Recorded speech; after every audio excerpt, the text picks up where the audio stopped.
So today on the way home, I thought I'd stop by with kind of a weird little tidbit for you. This topic came up the other day, and I thought you might want to know about this. Is the way that medications, specifically psychiatric medications, but all medications, change in effectiveness and how we respond to them as we age. Elderly, you can define elderly however you want, but generally speaking, it's anywhere over 65, 70.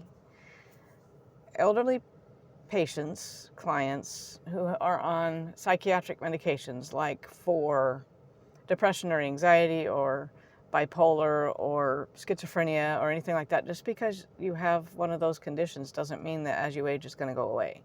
You're still going to need to take medication for it, probably. But your dosages will probably change as you get older. And because as we get older, our kidneys and our livers kind of tend to slow down a little bit, like the rest of us. And so it takes a little bit longer for some of these medications to get through. And those medications for psychiatric stuff, like the anti-depressants and stuff like that, can interact with any other medication that you're taking, like for blood pressure or for cholesterol or for if you're diabetic or anything like that. Those medications can all interact. So it's really important, if you don't already have this, to have a geriatric doctor, not a doctor who's a geriatric, but a doctor who specializes in geriatric medicine. Also, they have geriatric psychiatry, which is a psychiatrist who specializes in geriatric medications and treatment, because they all need to interact. All the medications need to play well with each other, or there's going to be issues, because GI issues, with your guts and things like that, your balance can be compromised, so you're more prone to falling, which we all know. They all say, oh, when you're 80, you fall and you break your hip and then you're gone because you get pneumonia because you can't move, and that's what you hear. But all of those medications that we take, generally speaking, just whatever age you are, all have to interact well with each other, including over-the-counter stuff.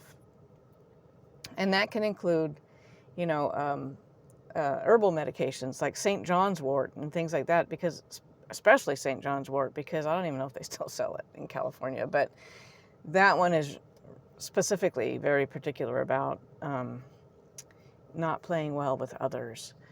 So it's really important to let your healthcare person and your psychiatrist and or therapist, if you don't have a psychiatrist but you have a therapist and you have like an antidepressant or something that was prescribed by your medical doctor, it's really important for the medical doctor to pay attention to the interactions between the other medications you might be taking, the over-the-counter medications you might be taking, including supplements, and anything else that you may have gotten somewhere else. Because now in California, weed is perfectly legal to smoke, and that can cause anxiety. So it can also cause psychosis, which we don't want to even go into right now, but it can.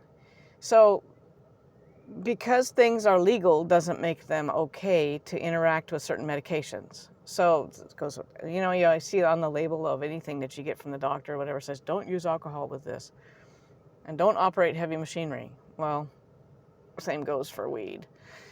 Don't drink, don't drive, don't do whatever with all these different medications. So if you're on a psychiatric medication like Ativan or Valium or anything, because those two, interestingly enough, react differently in the body. One of them you need more of as you're older, and one of them you need less of as you're older.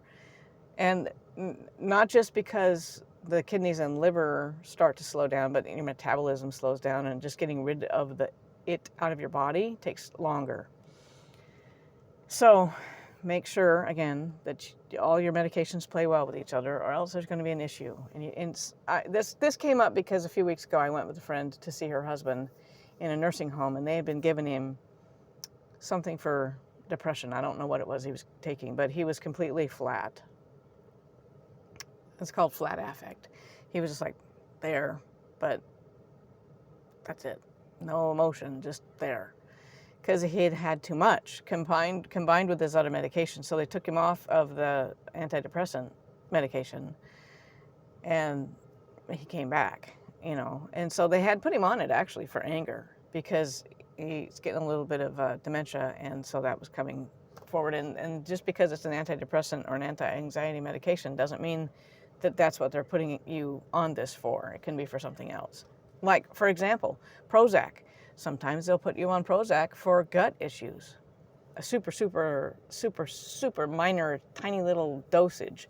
Sometimes they'll put you on that for a gut issue like IBS or something, because there's, interesting fact, serotonin and dopamine are two of the neurotransmitters that are responsible for mood, and there's more serotonin in your guts than there is in your head.